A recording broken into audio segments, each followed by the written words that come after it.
10 நிமிஷத்தில் காய்கறி சேர்க்காமல் ஒரு மோர் குழம்பு பார்க்கலாமா?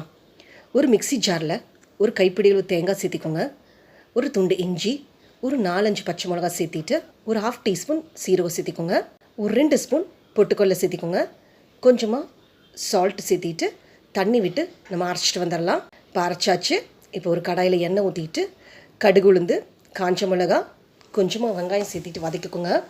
வதங்கினோடனே நான் அரைச்சி வச்ச அந்த பேஸ்ட்டை நம்ம சேர்த்திக்கலாம். கொஞ்சமாக தண்ணியும் சேர்த்திக்கலாம். இதில் கொஞ்சம் மஞ்சள் தூளும் பெருங்காயத்தூளும் சேர்த்திட்டு ஒரு 5 மினிட்ஸ் நல்லா கொதிக்கட்டும். பச்சை வாசமெல்லாம் போகட்டும். கொதி வந்தோடனே நம்ம ஒரு கப்பு தயிர் சேர்த்திக்கலாம்.